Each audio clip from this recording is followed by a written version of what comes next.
I paid for my husband's entire business, gave him every dollar I had saved over years, and 2 years later, he handed me a letter and said, "You're no longer part of this company." But what he didn't know was, I had already found something in his office that could destroy everything he had built. I used to believe love meant building something together. Now I know, sometimes it just means you are building something for someone else to take. When I met Daniel, he wasn't impressive in the usual way. He didn't have money, connections, or even a stable job, but he had something else: belief. The kind of belief that made you feel like failure was temporary, a speed bump, not a wall. We met in a grocery store. He was staring at 2 different brands of pasta like the biggest decision of his life depended on it. "Go with the cheaper one," I said as I passed. He looked at me, amused. "And if it tastes bad?" "Then at least you didn't waste money," I reply. He laughed, and somehow that moment became a 20-minute conversation, a conversation about life, struggles, and dreams. That's when he told me, "I'm going to build something big one day."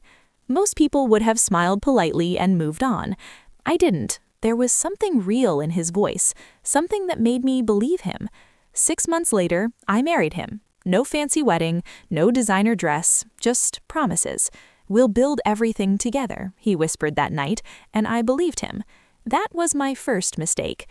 The early days of marriage were simple. I worked full-time, paid bills, managed our apartment. He chased ideas that hadn't worked yet. At first, I didn't mind. I thought that's what love looked like: supporting someone, believing in them, giving them everything you have. But belief comes with a cost, one I didn't realize I would pay. It started with late nights. Daniel at the table, sketching plans, typing endlessly, chasing something I couldn't fully see. "I'm close," he would say, "just a little more time." I gave it to him. Weeks turned into months, months into a year. Failures came, over and over again. Rejected investors, failed pitches, ideas that fell flat. But every time he fell, I was there, encouraging him, supporting him, believing in him even when he didn't believe in himself. Then one night he said, "I need money." Not casually, not uncertainly, seriously. "How much?" I asked. "All of it," he said. The room went silent. "All of it?" I asked again, heart pounding. "My savings, my emergency fund, everything?" He nodded. "If we don't do it now, we lose everything." "We," he said, and that was enough for me.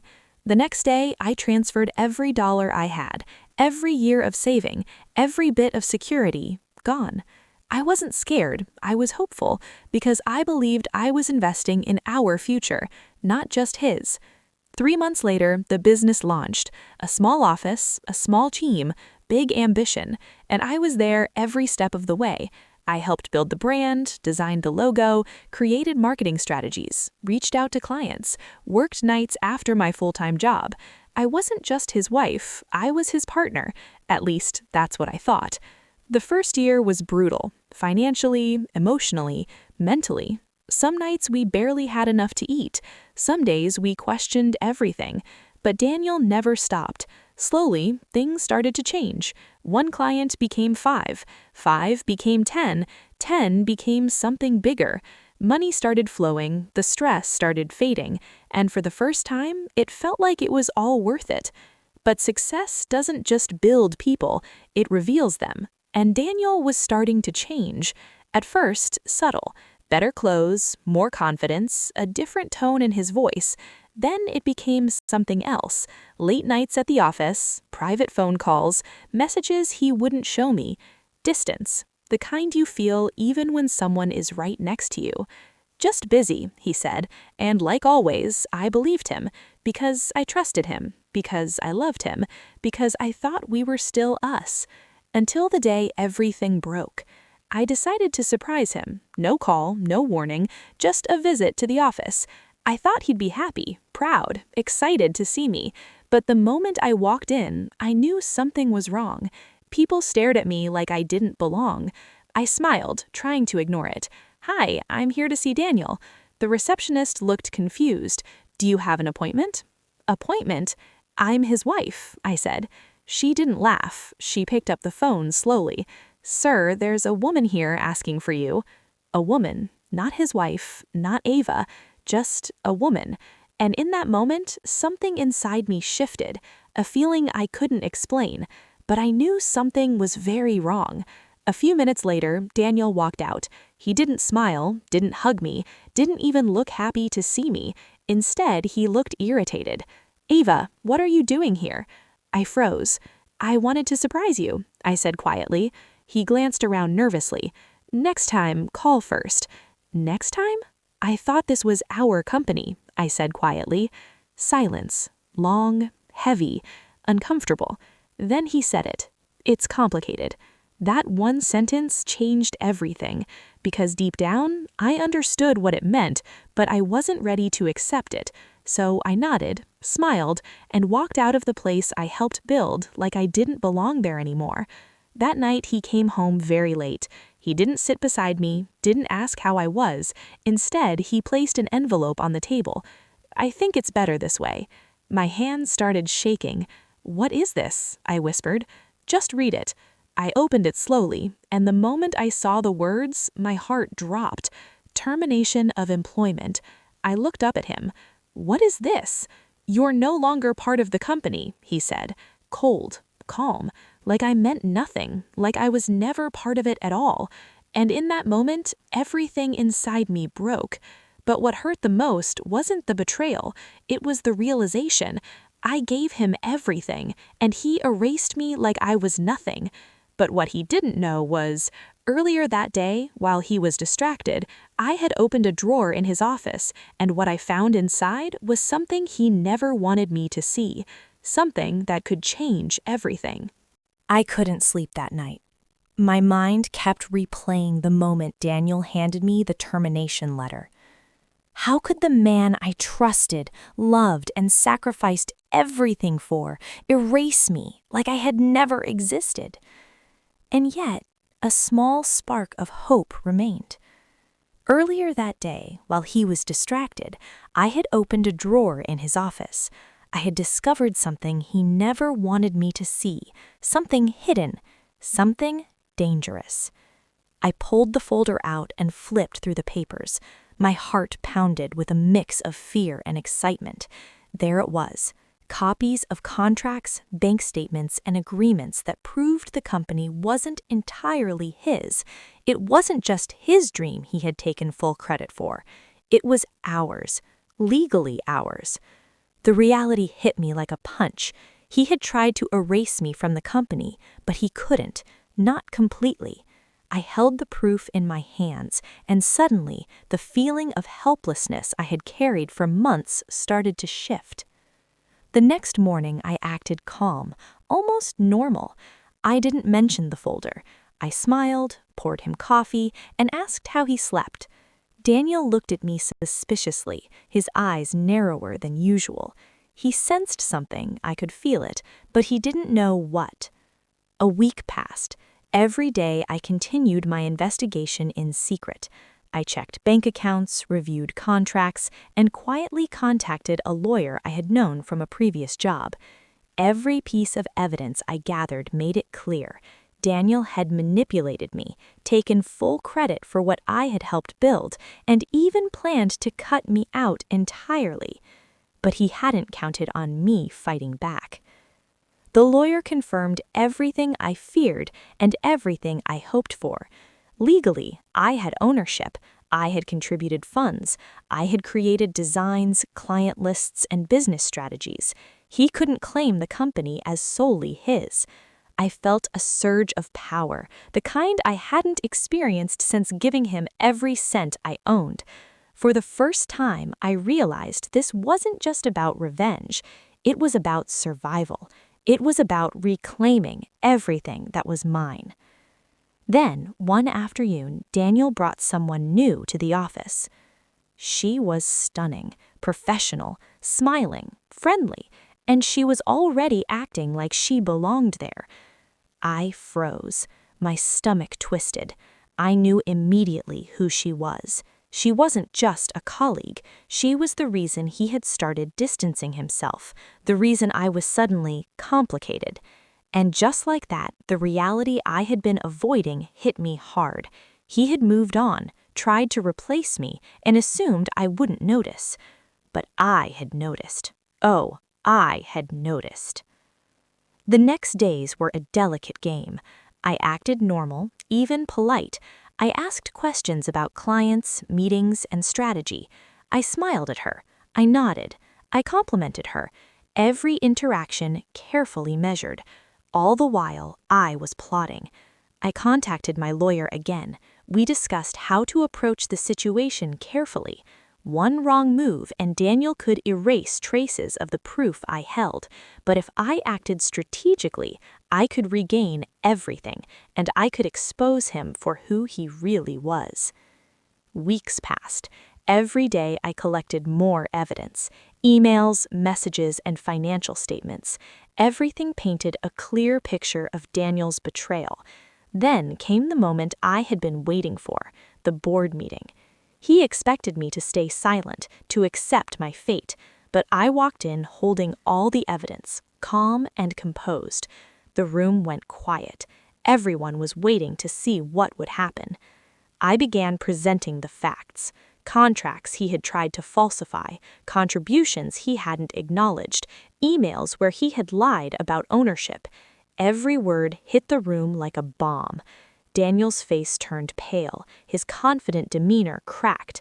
The woman he had brought in looked shocked, unsure of what was happening.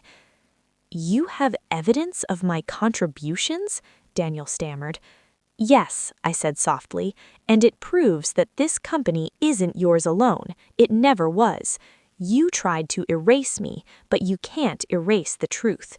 For the first time, I saw fear in his eyes, not the fear of losing money or reputation, but fear of exposure, fear of losing control. The board listened. They asked questions. They reviewed documents. By the end of the meeting, the outcome was clear. Daniel couldn't legally remove me, and the woman he had tried to insert into my role, she was dismissed, confused, and embarrassed.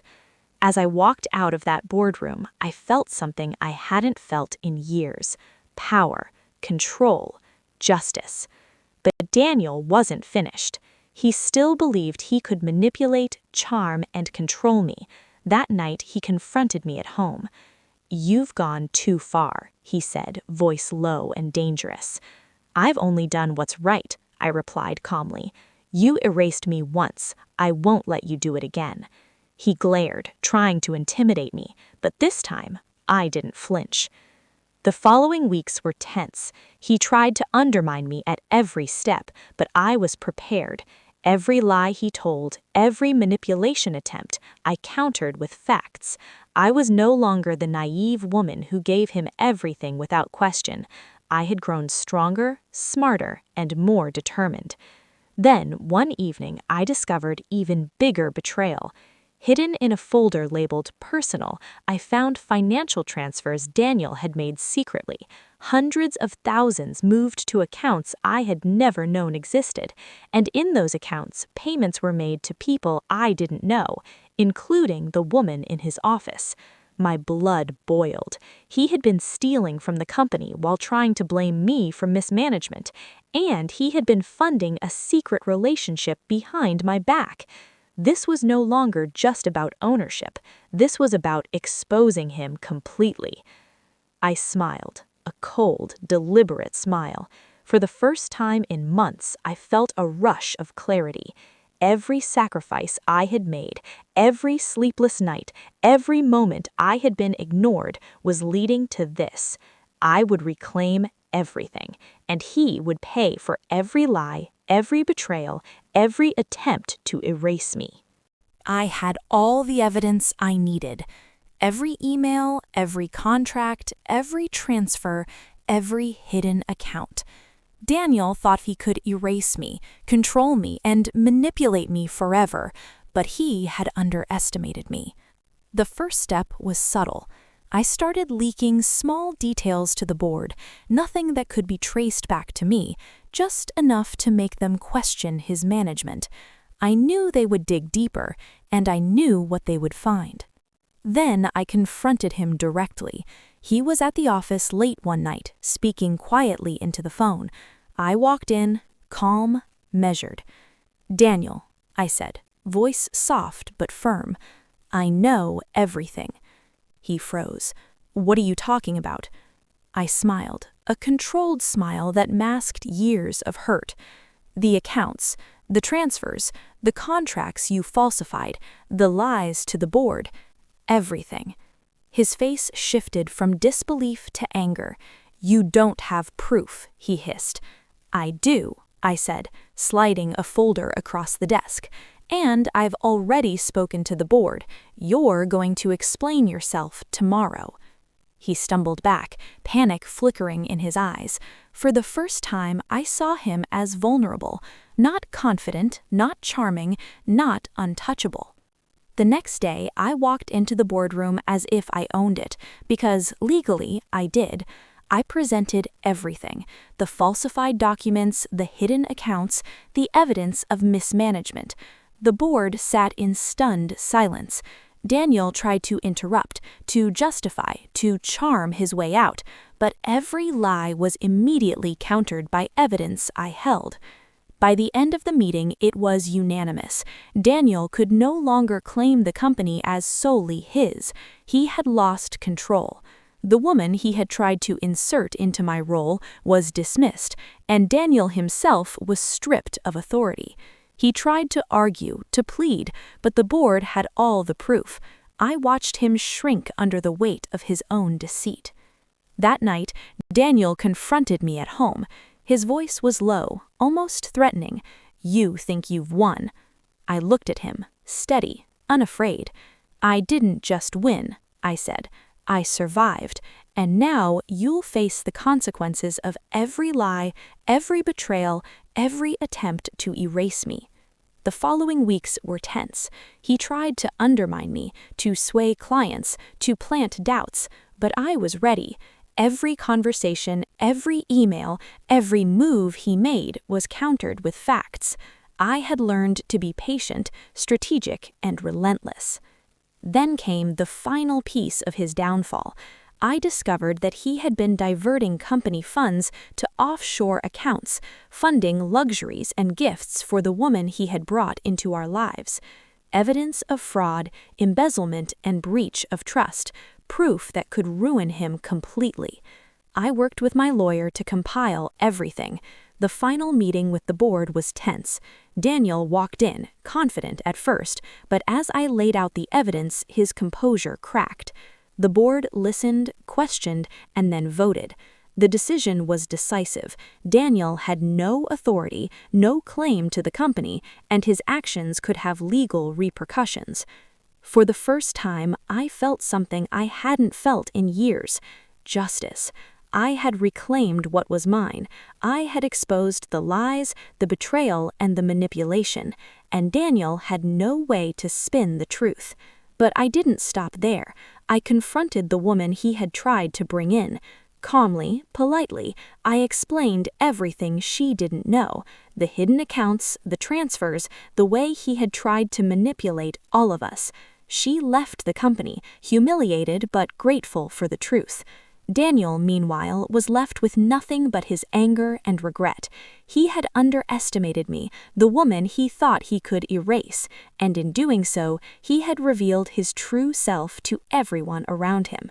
In the weeks that followed, I rebuilt. The company flourished under my guidance. Clients who had doubted the situation returned, impressed by my poise and strategy. Employees rallied behind me. I wasn't just surviving, I was thriving. The final confrontation came one evening, months later, at a company event. Daniel appeared, trying to intimidate, to charm, to salvage something, but I stood tall, confident, unshaken. "You underestimated me," I said, quietly, so that only he could hear. "You thought you could erase me, control me, and manipulate me forever. You were wrong." He said nothing. His eyes dropped, the arrogance gone, replaced with something I hadn't seen before: fear, realization, regret. I had taken back everything: my money, my power, my dignity. But most importantly, I had taken back myself. That night, as I looked over the city from my office window, I felt a sense of peace. The woman who had given everything, who had been ignored, erased, and betrayed, had returned stronger, smarter, and untouchable. And Daniel, he would remember me forever, not as the wife he tried to erase, but as the force he couldn't control. I had paid for his dream, and in the end, I had reclaimed mine. The company thrived, my life flourished, and for the first time in years, I smiled freely, knowing that betrayal had forged me into someone unstoppable. The past was behind me, the present was mine, and the future, it was limitless.